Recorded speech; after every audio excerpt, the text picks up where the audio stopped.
अस्सलाम वालेकुम viewers.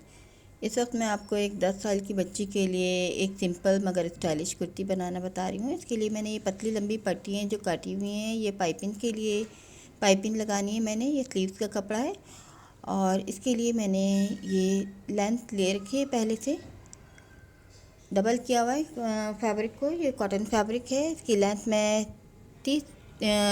31 inch रख रही हूँ, 31 इंच।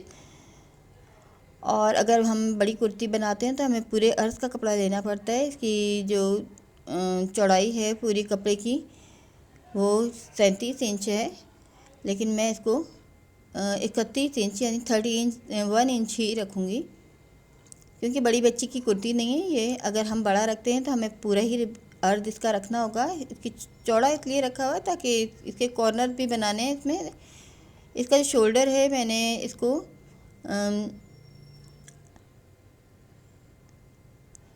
इसका 6 इंच का मैं शोल्डर 12 इंच रखूँगी, तो मैंने 6 इंच 6.5 इंच रखा हुआ है। सिलाई होकर ये 6 इंच का हाफ रह जाएगा। टोटल शोल्डर जो है वो 10 साल की बच्ची के लिए हम 12 इंच का रखते हैं। और इसकी चेस्ट 16 इंच रखूँगी, लेकिन मैं 16 इंच पर इसका चेस्ट बनाऊँगी, लेकिन मैं इसको हाफ जो है वो 9 इंच पे काट रही हूँ, यानी 18 इंच होगी इसकी चौड़ाई, जो कि फिटिंग होने के बाद तकरीबन 17 इंच रह जाएगी।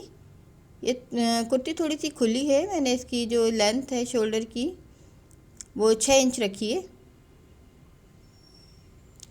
और इस तरह आप ये देखें, क्योंकि ये चौड़ी कुर्ती है तो मैं इसको बिल्कुल तिरछे अंदाज में इसकी कटिंग करूँगी। इसे कटिंग करने का मकसद ये है कि जब मैं नीचे से भी इसकी कटिंग नहीं करूँगी तो पहनने के बाद इसके थोड़े से कॉर्नर बनेंगे, साइड कॉर्नर। तिरछी कटिंग जितनी भी होती है, हम नीचे की चौड़ाई अगर बहुत ज़्यादा रखते हैं तो हमारे कॉर्नर भी उतने ही गहरे और ज़्यादा बड़े बनते हैं। अब मैं इस साइड से इसकी कटिंग कर लूँगी। अब मैंने नीचे से बिल्कुल कटिंग नहीं करनी है, बिल्कुल सीधा रहेगा। लेकिन जब ये तैयार हो जाएगा तो इसके साइड पे इस तरह से हल्के से कॉर्नर बनेंगे, क्योंकि कॉटन है इसलिए इसके ज़्यादा गहरे कॉर्नर बनेंगे। इसके दरमियान सेंटर से भी मैं हल्की सी कटिंग कर रही हूँ। लेकिन अगर ये हमारा रेशमी कपड़ा है और थोड़ा सा लचकदार ज़्यादा है तो हमें ये दरमियान की कटिंग करने की ज़रूरत नहीं है। ये ख़ुद ब खुद कॉर्नर जो हैं वो बड़े हो जाते हैं, साइड कॉर्नर। अब मैं हल्की सी ये कटिंग बैक साइड की, दोनों साइड की है मैंने। अब फ्रंट साइड की मैं अभी नेक काटूंगी हल्की सी। बहुत सिंपल शर्ट है, इसको बिगनर्स भी बआसानी बना सकते हैं। इसका वी शेप में मैं गला तैयार कर रही हूँ अभी देखिए हल्की सी ये कटिंग करूँगी गले की। और ये साइड की फ्रंट साइड की हम थोड़ी सी गहरी कटिंग करते हैं, जो कि मैंने आपने देखा दोबारा मैंने की है। अभी 4 इंच पर मैं इसकी नेक काट रही हूँ बच्चे की, क्योंकि छोटी बच्ची है। हम बड़े लोगों की तरह थोड़ी सी बड़ी नेक काटते हैं। ये वी शेप में बिल्कुल ही सिंपल नेक है, इसको कटिंग करना बेहद आसान है। अब मैं फ्रंट साइड को 2 हिस्सों में तकसीम कर रही हूँ।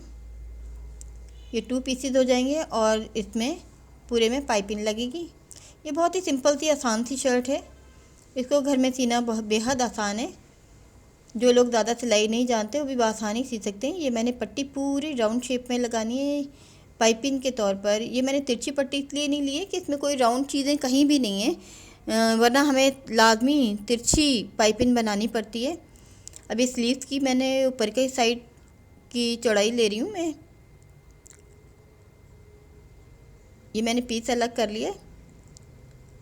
अब इसकी लंबाई, इसकी चौड़ाई 7 इंच है और इसकी लंबाई मैंने 7.5 रखी है। और इसकी बिल्कुल हल्की सी कटिंग कर रही हूँ मैं, ज़्यादा गहरी कटिंग नहीं कर रही हूँ।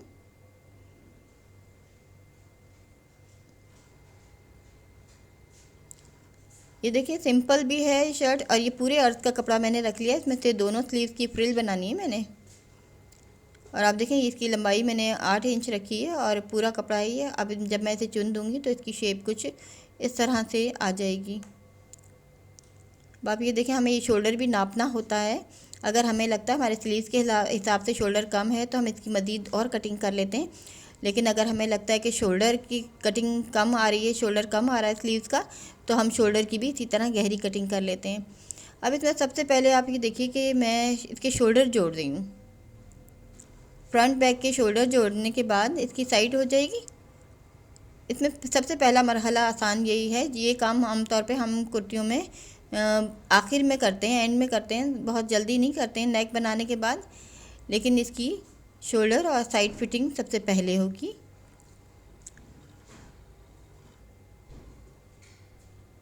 जैसे ये सिलाई है, सिलाई करने के बाद मैंने इसको साइड फिटिंग कर लिए, दोनों साइड से कर लिए। मैंने आपको एक साइड दिखाई है। अब पाइपिंग भी मैंने नीचे पट्टी पर से शुरू की है, सीधी पट्टी लगानी शुरू कर दी है बिल्कुल। अब ये बिल्कुल देखें, अब ये बैक साइड की नेक आ गई है, फ्रंट की पट्टी पूरी हो गई है। अब इस नेक को भी हम सीते चले जाएंगे, और सीते हुए जब ये पट्टी पूरी हो जाएगी तो नीचे का घेर शुरू हो जाएगा। तो घेर में भी हम पूरी राउंड शेप में कंप्लीट करने के बाद अब ये देखें, जो सिरा जहाँ से मैंने शुरू किया था, स्टार्ट लिया था, ये मेरा वहीं पर आकर ये पट्टी एंड हो गई है। ये पूरी पाइपिंग घेर में और फ्रंट की पट्टी और नेक तमाम जगहों पर आप ये देखें, पूरा एक राउंड शेप में मैंने ये पट्टी एक ही दफ़ा में लगा दी है। और ये मेरी बैक साइड, फ्रंट साइड की नेक और ये बैक साइड की नेक भी आ गई है, और ये पूरी पट्टी है। उसके बाद ये घेर पर आकर ये ख़त्म हो गया है। ये इसलिए देखिए आप, बिल्कुल ही आसान है। अब इसकी पाइपिंग मैं आपको बनाना बताती हूँ। आमतौर पे मैं बाजारी पाइपिंग लगाती हूँ, लेकिन क्योंकि ये बहुत ही सीधा सादा काम था तो इस पर मैं बिल्कुल सीधी पट्टी की सीधी पाइपिंग लगा रही हूँ। इसका तरीका आप ये देख सकते हैं। मैंने एक दफ़ा फ़ोल्ड किया, फिर दोबारा मैंने फ़ोल्ड किया। इसको सिलाई से बाहर की तरफ अंदर बढ़ा कर रखना होता है, ताकि हमारी सिलाई जो है वो पट्टी के ऊपर ही आए, पट्टी पर से ना उतरे। अब आप देखें, मैं सिलाई से फालतू लूँगी आगे की तरफ बढ़ाने के बाद, और उसको थोड़ा सा खींच कर रखते हैं तो पाइपिंग हमारी नीट आती है। इस तरह मैं आपको ये पाइपिंग लगाने का, कपड़े की पाइपिंग लगाने का ये तरीका बता रही हूँ कि घर में हम कपड़ों से भी पाइपिंग बनाकर इसी तरह लगा सकते हैं। अब ये देखें, मैंने सिरे भी इसके करने के बाद इसको पूरा कंप्लीट कर लिया है राउंड। अब नेक भी इसी पाइपिंग में मेरी तैयार हो गई है। अब देखिए, साइड भी हो गई, शोल्डर भी हो गए हैं, ये फ्रंट का पूरा हिस्सा बन गया है, तैयार हो गया। एक छोटी सी पट्टी में फ्रंट साइड पर लगाऊंगी फ्रंट को बंद करने के लिए। नीचे से देखें, पूरा ये घेर में भी पाइपिंग लगी हुई है पूरे हिस्से में। अब मैं थोड़ी सी चौक छोड़ूंगी नीचे से, चौक के लिए इतना सा पीस छोड़ दूंगी, और जहाँ तक मेरी नेक है, नेक तक मैंने एक पट्टी लगानी है, वो मैं अभी आपको दिखाऊंगी। इससे पहले कि मैं आपको स्लीव बनाना बता देती हूँ कि मैंने स्लीव बहुत सिंपल तरीके से बनाए हैं। ऊपर के स्लीव में मैंने नीचे की जो बड़ी चौड़ी पट्टी थी उसको चुन देकर अब डायरेक्ट इस पर फिट कर रही हूँ स्लीव के ऊपर। और ये सिंपल से स्लीव्स हैं, लेकिन पहनने में ये स्लीव भी बहुत स्टाइलिश और फैंसी महसूस होंगे। अभी आप देखिएगा। और ऊपर से जमाने के लिए या तो हमें प्रेस करना होता है, अगर हम चाहें तो सिलाई कर लें तो ज़्यादा बेहतर होता है। जैसे मैं ऊपर से अभी सिलाई कर रही हूँ। ये देखिए, मेरे स्लीव भी तैयार हो गया। मैं इसको अब बंद करके दिखाती हूँ कि इसमें मैंने एक रिबन की बो भी लगानी है, इसमें स्टेप लगाने हैं। वो स्टेप भी मैं इसके साथ ही साइड फिटिंग में सी दूँगी, वो मैं आपको अभी दिखा रही हूँ साथ ही। आमतौर पे मेरी कोशिश होती है मैं मेन चीज़ें दिखाऊँ, फालतू चीज़ें ना दिखाऊँ, लेकिन ये मैं इसको कंप्लीट इस वक्त आपको कुर्ती बनाना बता रही हूँ। ये देखिए, मैंने अंदाजे से मैंने एक पीस ले लिया है रिबन का, जिसको मैंने स्लीव्स के बाद मैंने एक बो भी बांधनी है। अब ये दोनों रिबन के पीस में एक ही दफ़ा सिलाई में सी दूँगी। देखिए, अलट पलट करने के बाद ना सिल्क वाला हिस्सा पोर्शन जो है वो अंदर की साइड मैंने रखा है। अभी मैंने पूरी इसकी सिलाई कर दी है, और नीचे से भी मैंने इसकी मुड़ाई कर ली है। इस तरह से मेरे स्लीव्स तैयार हो गए। अब मैं आपको इसमें स्लीव्स लगा कर भी दिखाती हूँ। ये राउंड शक्ल में स्लीव्स हमने किस तरह लगाने हैं, पहले हमने नापना होता है स्लीव्स को, जो कि हमारा स्लीव जो है कहीं बड़ा तो नहीं है या छोटा तो नहीं हो गया है। अब ये देखें, सिलाई पर ये बिल्कुल पूरा आ रहा है। अगर हमारा ये स्लीव जो है वो बड़ा हो जाता है तो हम शोल्डर की कटिंग करते हैं। अगर हमारा स्लीव छोटा हो जाता है तो हम थोड़ी सी स्लीव के ऊपर से ही शोल्डर की कटिंग कर कर उसको हमें बराबर करना होता है। जब इस बात की तसल्ली हो जाए कि हमारा स्लीव जो है वो शोल्डर के पूरा बराबर है, तो फिर हम इस तरह से राउंड शक्ल में इसकी गुलाई में स्लीव्स को इस तरह से जोड़ लेते हैं पूरी शर्ट सिलने के बाद। ये ज़्यादा बेहतर तरीका होता है। हम साइड फिटिंग से पहले जो स्लीव जोड़ते हैं तो उसमें अक्सर ऐसा होता है कि स्लीव जो है का एक सिरा कम हो जाता है या बढ़ जाता है, और राउंड शेप में स्लीव्स लगाना जो है वो ज़्यादा बेहतर रहता है। और लगाने से पहले हमें इसका साइज़ देख लेना चाहिए। जैसे कि मैंने बताया कि अगर स्लीव हमारा का शोल्डर कम हो जाता है तो हम स्लीव की कटिंग करते हैं, और अगर हमारा नीचे का राउंड शोल्डर इसका कम हो जाता है शर्ट का, तो हम उससे भी कटिंग करके बढ़ा सकते हैं या स्लीव को कम कर सकते हैं। अब आप देखें ये शर्ट कितनी जल्दी सिलकर ये तैयार भी हो गई है। अब सिर्फ इसकी पट्टी बाकी रह गई है, वो मैं आपको दिखाती हूँ। एक मैंने 2 इंच चौड़ाई की एक पट्टी ली है जो नेक से शुरू हो रही है। देखिए मैंने अंदर की तरफ से इसको साइड में सिलाइयाँ करके मैंने इसको सीधा कर लिया है। अब ये देखिए हमारी साइड वाली नेक है, और ये वी शेप की जो नेक मैंने जहाँ तक तैयार की थी वहाँ तक मैंने इस चौक से निशान लगा दिया है। और जहाँ तक मैंने चौक रखना है नीचे का, ये देखें वहाँ तक भी मैंने निशान लगा दिया। ये पट्टी यहाँ से शुरू करनी है मैंने और वहाँ तक ख़त्म करनी है। अब मैं आपको ये पट्टी भी फिट करके दिखाती हूँ कि मैंने पट्टी किस तरह से फिट करनी है। ये जहाँ तक मुझे नेक रखनी है उसके बाद मैं ये पट्टी लगाना शुरू करूँगी। ये देखें यहाँ से मैंने पट्टी बस ऊपर इसको डायरेक्ट सिलाई कर देनी है। इसमें कोई ऐसा पेचीदा काम नहीं है जो किसी को समझ ना आए। ये पट्टी के ऊपर इसी तरह से मैंने ये पाइपिंग वाली पट्टी रखकर इसी के ऊपर सिलाई कर रही हूँ, और पूरी शर्ट इस तरह से बंद हो जाएगी। ये पूरी ओपन नहीं है सिर्फ, लेकिन ये देखने में ओपन महसूस होगी।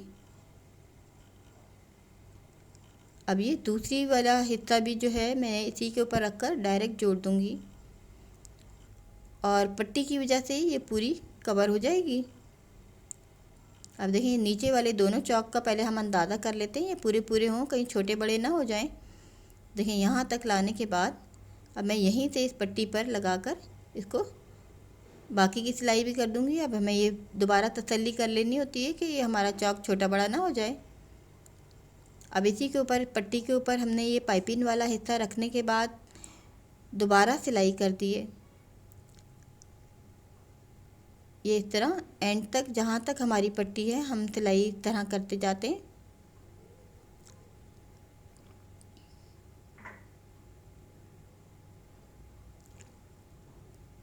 ये देखिए पट्टी ज़्यादा बड़ी नहीं है, ये छोटी पट्टी है। ये तकरीबन 15 से 20 इंच के अंदाज़ा है कि ये पट्टी होगी। जितनी बड़ी हमारी शर्ट होती है हमें उसके हिसाब से जितना बड़ा हम नीचे का चौक रखना चाहते हैं अपनी मर्ज़ी के मुताबिक। अब ये देखें पट्टी पर मैंने पूरी सिलाई नहीं की है क्योंकि ये नेक इतनी बड़ी नहीं है। बच्चों को पहनाने के लिए थोड़ा सा हिस्सा मैंने छोड़ दिया है। इसमें मैं एक टिच बटन लगाऊंगी,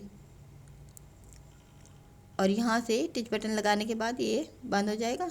और ये रिबन जो ये देखें मैंने एक ही सिलाई में आपको दिखाया था किस तरह से मैंने सिया था। अब इसको मैंने पलटने के बाद यहाँ पर इसको फिट एक दफ़ा कर दूँगी। ये छोटे बच्चों को इस तरह के सिंपल से कपड़े भी पहने में बहुत अच्छे लगते हैं। एक तो सिल जाते हैं बहुत जल्दी, इसमें है ना कोई मेहनत नहीं है इसकी सिलाई में, सिंपल सी इसकी सिलाई है। लेकिन ये आप देखें इसमें एक स्टाइल है, और पहनने के बाद आप ये देखें इसकी शेप देख सकते हैं आप ये किस तरह की आई है। थोड़ी सी खुली शर्ट रखी है, बच्चों की आजकल स्टाइलिश खुली शर्टें खूबसूरत लगती हैं। और इस तरह से मैंने ये बो भी बना दी है। ये हम दोबारा खोल कर पहनने के बाद मज़ीद फिटिंग कर सकते हैं बो की। और ये बिल्कुल सिंपल सी इसकी नेक बनाई है मैंने। इसमें ये 5 बटन भी लगा दिए हैं, नीचे का चौक का हिस्सा छोड़ा हुआ है। और ये जो मैंने पाइपिंग आपको दिखाया मैंने एक ही सिलाई में पूरी राउंड शेप में ये इसी तरह से लगाई। यहाँ से शुरू की थी मैंने, और पूरा इसको करते हुए पूरे में एक ही दफ़ा में पाइपिंग लगाई है। और यहाँ मैंने एक टिच बटन लगा दिया, थोड़ा सा मैंने दिखाया था आपको, छोड़ दिया था मैंने ये। और ये टिच बटन मैंने यहाँ पर ताकि बच्चों को पहनाने में मुश्किल पेश ना आए नेक को। अब आप ये देखिए मैंने जो साइड से थोड़ा कॉर्नर रखे थे, जब ये पहनी जाएगी तो पहनने के बाद जब ये खट्टी होगी नीचे से तो ये इस तरह का थोड़ा सा कॉर्नर बढ़ जाएगा पहनने के बाद, जो कि थोड़ा खूबसूरत लगता है। लेकिन अगर हमारे रेशमी कपड़े हैं तो ये कॉर्नर थोड़े से बड़े बनते हैं लचक वाले कपड़ों में, कॉटन में ज़्यादा लंबे नहीं बनते। उम्मीद है आपको पसंद आएगा।